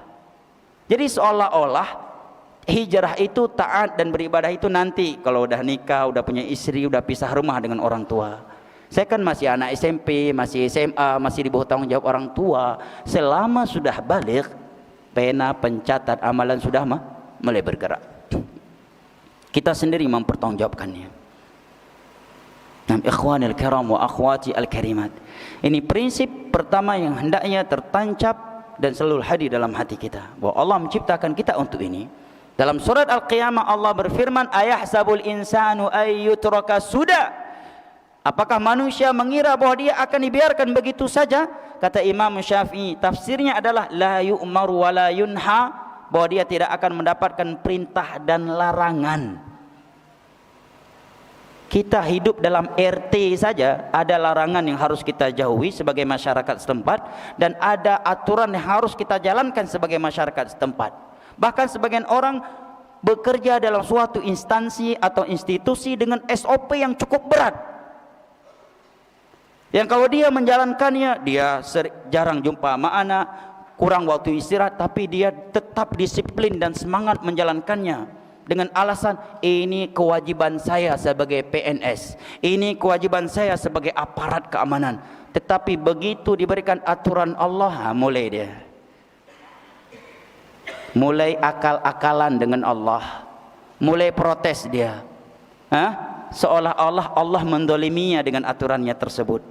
Mulai protes dia terhadap syariat Allah, seakan-akan bukan Allah yang menciptakan dia, seakan-akan dunia yang dia miliki, yang dia berada di dalamnya ini bukan milik Allah, seakan-akan mata yang dia miliki bukan Allah yang memberikannya.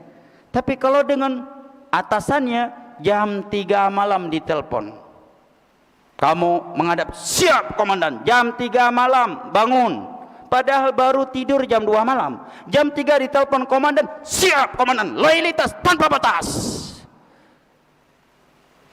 Tetapi begitu adzan subuh dikumandangkan, Allahu Akbar, Allahu Akbar, halah, Allah Maha Pengampun, Allah Maha Penyayang, pret. Kalau bahasa anak muda sekarang, ya, subhanallah.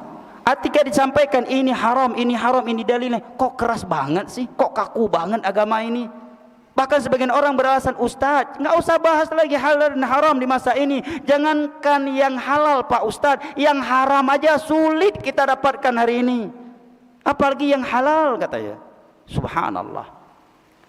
Sebagian orang komentarnya ke agama Allah mengesankan seolah Allah bukan Ar-Rahman, bukan Ar-Rahim, seolah Allah bukan Maha Tahu dan Maha Hikmah. Tapi untuk aturan dunia, disiplinnya luar biasa. Jadwal masuk kantor, jadwal apel jam 8 pagi, setengah jam sebelumnya dia sudah berada di lapangan. Tapi begitu sekali dalam seminggu Allah panggil sholat Jumat, datangnya paling terakhir, cukup dengan sebutir telur, onta udah sering. Kan orang yang datang di jam pertama seperti berkorban onta, yang setelah itu kambing, sapi, setelah itu kambing. Ini dia seumur hidup dapatnya telur melulu, bahkan telur pun nggak dapat. Datang Jumat, khotib udah mulai khutbah. Salat jamaah juga sering masbuk tanpa udzur syar'i. Tapi kalau komandan yang panggil, atasan yang panggil, atau teman seleting, siap, loyalitas tanpa batas. Begitu Allah yang memanggilnya, ele-elean, kata sebagian orang. Tahu ele-elean itu bahasa ele-elean?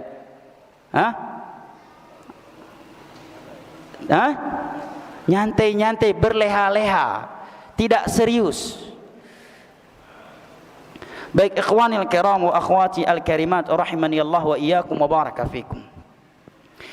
Ini prinsip pertama yang mesti selalu hadir dan tertancap di dalam hati kita. Prinsip berikutnya, waktu 2 menit lagi, masih ada beberapa prinsip berikutnya yang belum tersampaikan, yang insya Allah akan disampaikan oleh Ustadzuna Muhammad Taharah. 2 menit lagi. Adzan 2 menit lagi. Oh, masya Allah, 2 menit lagi sesi tanya jawab. Baik, saya persilahkan jika ada hal yang ingin disampaikan, karena waktu yang sudah terbatas. Baik, jazakumullah khairan Ustaz. Ada pertanyaan yang kita akan bacakan dari Facebook Pemuda Hijrah Cirebon. Ustaz, kita akan bacakan pertanyaannya sebagai berikut. Bismillah, minta resepnya kata Ustaz. Ketika Ustadz menuntut ilmu di Yaman supaya tetap semangat belajar, pernahkah Ustadz merasa bosan sewaktu menuntut ilmu? Barakallahu fikum Ustadz. Baik, bagaimananya ana menuntut ilmu tidak penting untuk antum dengar. Karena ana bukan orang yang layak untuk antum contohi. Ini yang pertama. Yang kedua, kalau ana sampaikan bagaimana ana menuntut ilmu agama, ana khawatir antum yang sedang semangat jadi enggak semangat lagi menuntut ilmu. Antum yang tadinya cinta kepada ilmu jadi tidak cinta lagi kepada ilmu agama. Tapi tanyalah bagaimana Imam Syafi'i dahulu menuntut ilmu, bagaimana Imam Ahmad, Imam Malik, Imam Bukhari, Imam Muslim. Ya akhi, kita ini jangankan di zaman salaf, berada di Yaman saja mungkin ngajarin Iqra belum tentu ada yang mau ikut. Orang kayak kita ini, ya, ngajarin Iqra aja mungkin belum tentu ada yang mau belajar ke kita. Kalau kita berada di negerinya para ulama. Nah, namun pertanyaan di atas ana jawab dengan nasihat secara umum untuk kita semua. Yang namanya bosan pasti ada. Karena Nabi telah mengatakan likulli amalin syirrah wa likulli syirratin fatrah, faman kana fatratu ila sunnati faqad aflah wa man kanat ila ghairi dzalik faqad halak. Hadis dihasankan oleh sebagian ulama hadis. Setiap amalan itu ada semangat yang menggebu-gebu kata Nabi. Dan setelah semangat yang menggebu-gebu akan datang masa futur. Itu biasa. Ya. Ada masa semangat, ya, kemudian datang futur. Yang luar biasa itu enggak pernah semangat tapi selalu futur. Ya, ini yang bermasalah. Ya. Setelah semangat yang menggebu-gebu datang masa futur. Nabi berikan bimbingan, barang siapa yang mengarahkan futurnya kepada sunnahku dia akan beruntung. Sedang futur salat sunnah arahkan ke baca Al-Quran. Futur baca Al-Quran arahkan kepada mendengar ilmu agama. Futur menuntut ilmu agama gunakan untuk silaturahim, ziarah kepada orang yang berilmu, atau membawa anggota keluarga berlibur dan semisal dengannya. Minimnya kata para ulama, kalau kita futur minimnya jangan tinggalkan yang wajib. Seandainya yang sunnah-sunnah kita lagi malas mengerjakannya. Makanya kata para ulama, kalau kamu sedang semangat lakukan yang wajib dan yang sunnah. Tapi ketika kamu sedang futur ingat, jaga yang wajib. Ya, jaga yang wajib. 6. Jawaban yang kedua, sebaik-baik biografi untuk kita baca agar kita selalu semangat di dalam menuntut ilmu agama adalah biografinya para ulama. Terkhusus mereka yang sudah meninggal. Kenapa demikian? Karena Abdullah bin Mas'ud mengatakan, "Man kana minkum mustannan falyastanna biman qad mat fa innal." Pertanyaan dari orang, masyaallah, barakallahu fik. Allahumma faqihu fid din wa 'allimhu ta'wil. Abdullah bin Mas'ud mengatakan, barang siapa yang ingin menjadikan atau mencari figur, hendaknya dia menjadikan orang yang telah meninggal dengan kebaikan sebagai figurnya. Jangan dia jadikan orang yang masih hidup sebagai figurnya. Kenapa? Karena orang yang masih hidup tidak ada jaminan dia mati dalam keadaan husnul khatimah. Misalkan nih, antum ngefan banget dengan seorang ustadz karena keilmuannya, kecerdasannya dan keutamaan-keutamaan lain yang Allah berikan. Jangan jadikan dia sebagai figur, jangan. Syekh sekalipun kalau dia masih hidup, jangan antum jadikan figur. Cukup jadikan dia sebagai sarana mendapatkan ilmu. Adapun figur kita mereka yang telah wafat di atas kebaikan dan enggak mungkin lagi kan hidup setelah itu menyimpang. Siapa yang mereka? Mereka yang telah meninggal di atas kebaikan, terutama Nabi SAW, para sahabatnya, para tabi'in, tabi'ut tabi'in dan aimatul huda wa masabihut tuja yang datang setelah mereka. Kalau syekh yang masih hidup jangan. Kenapa? Karena kalau kita ngefan menjadikannya sebagai figur, begitu dia menyimpang, kita jadi dilema.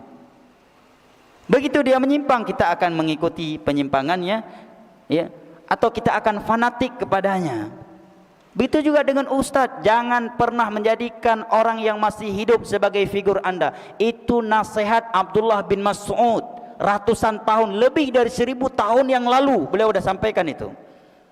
Siapapun, mau ustadznya hafal Sahih Bukhari, hafal Sahih Muslim, hafal kutubus sittah sekalipun, walaupun itu ustadz bisa nyetor 30 juz Al-Quran sekali duduk tanpa salah sekalipun, walaupun itu ustadz setiap hari puasa Daud,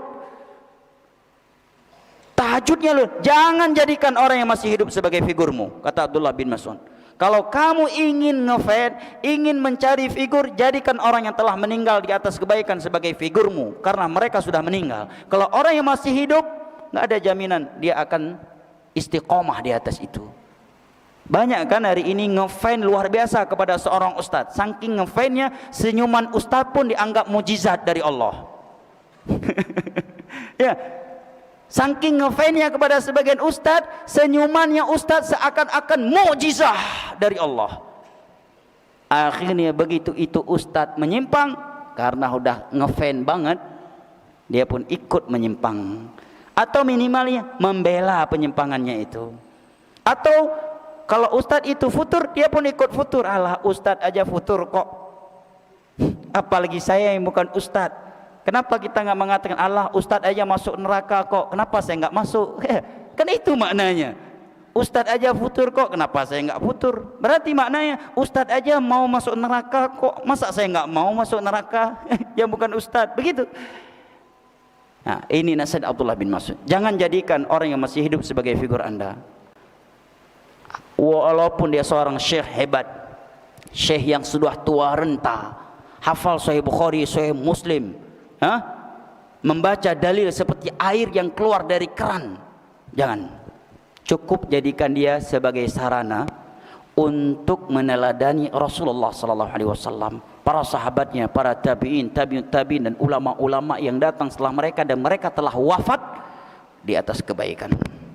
Apalagi ustadz kelas Indonesia, lebih tidak layak lagi kita jadikan figur. Ulama saja yang masih hidup, yang ada di sana di tanah paling suci Mekah, Madinah. Nasihat Abdullah bin Mas'ud, jangan kamu sekali-kali menjadikan orang yang masih hidup sebagai figurmu. Man kana minkum mustannan falyastanna biman qad mat fa innal ahya la tu'manu alaihimul fitnah.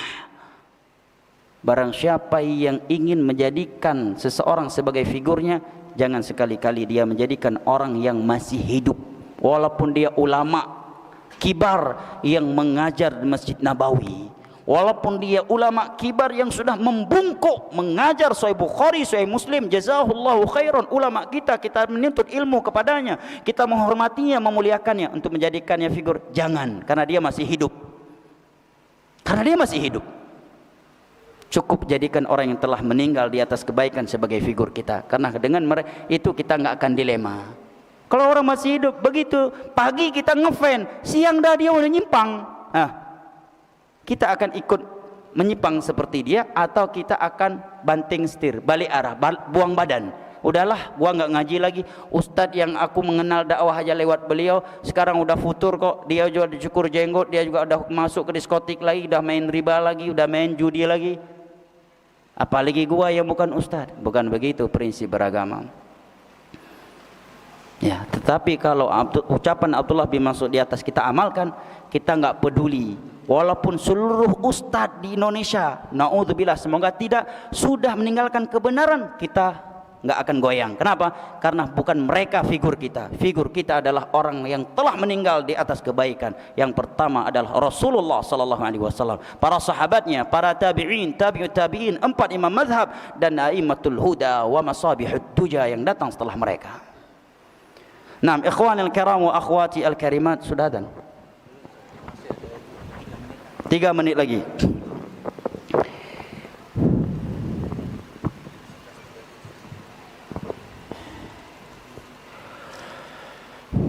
Bagaimana agar hijrah tetap istiqamah? 1. Yang kedua, bagaimana menghadapi ibu yang masih keras menentang sunnah salaf dan masih percaya atas fitnah Wahabi. Syukran, jazakallah khair.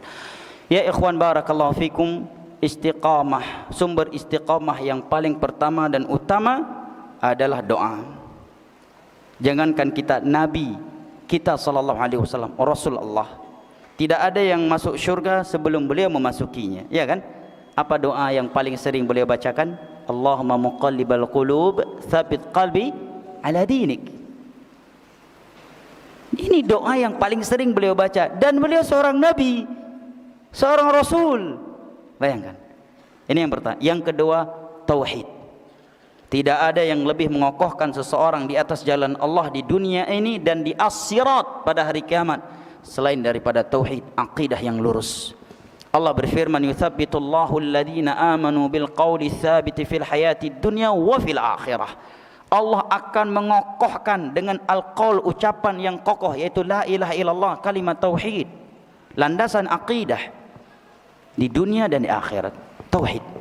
Salah kalau hijrah, begitu hijrah belajar akhlak, belajar fikir, belajar akidah dulu.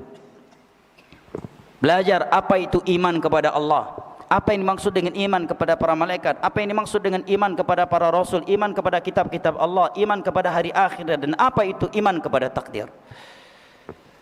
Ini yang pertama kali harus kita benarkan, karena akidah yang akan mengokohkan seorang di atas agama Allah. Tanpa akidah, hijrah dari lubang, dari kolam buaya tapi masuk ke dalam mulut singa, ya sama aja.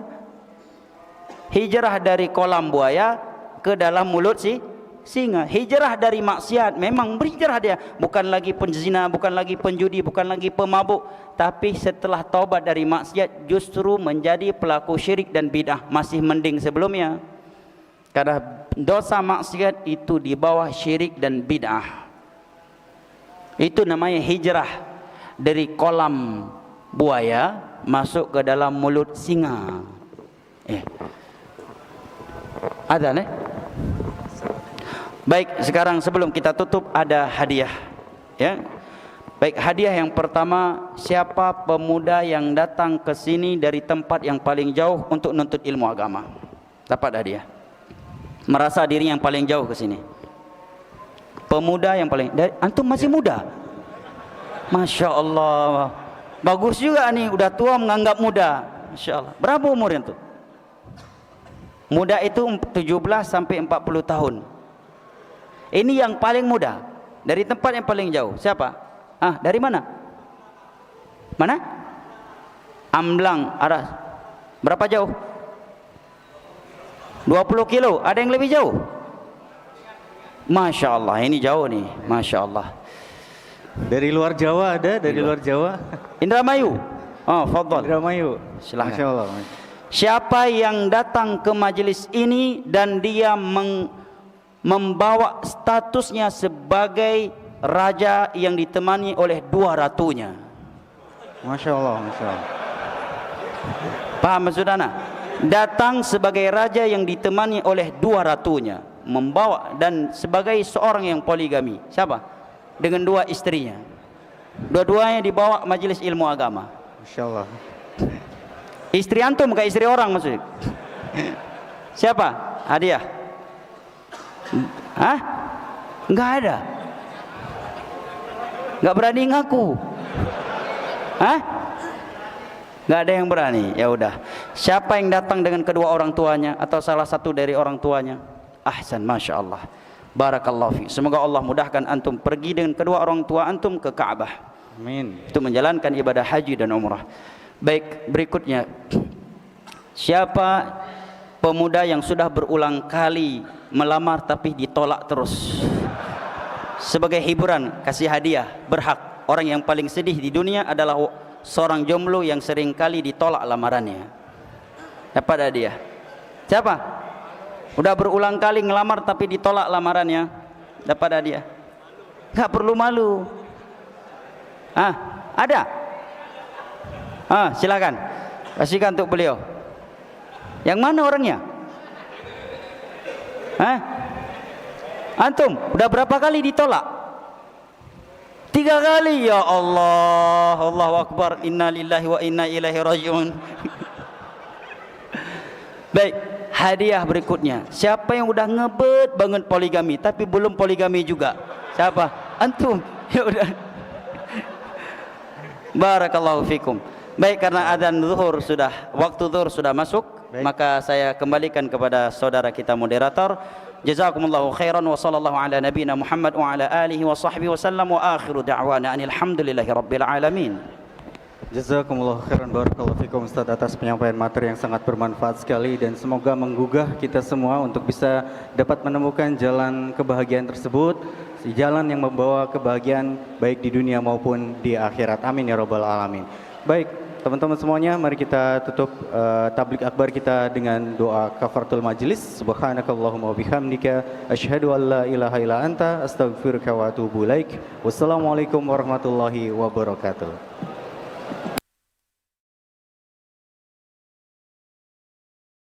تبارك الذي جعل في السماء بروجا وجعل فيها سراجا وقمرا منيرا وهو الذي جعل الليل والنهار خلفة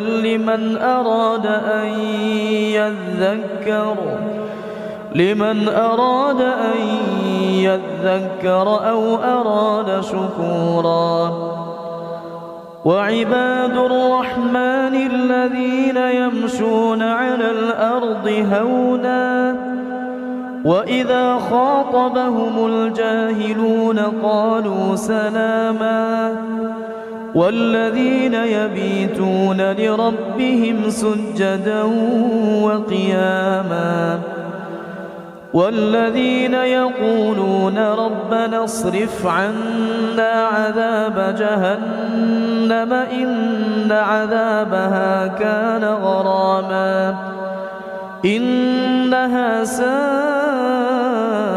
مستقرا ومقاما والذين إذا أنفقوا لم يسرفوا ولم يقتروا وكان بين ذلك قواما والذين لا يدعون مع الله إلها آخر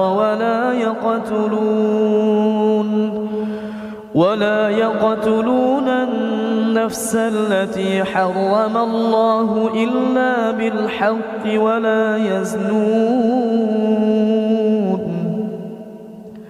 ومن يفعل ذلك يلقى أثاما يضاعف له العذاب يوم القيامة ويخلد فيه مهانا إلا من تاب وآمن وعمل عملا صالحا فأولئك يبدل الله سيئاتهم حسنات وكان الله غفورا رحيما ومن تاب وعمل صالحا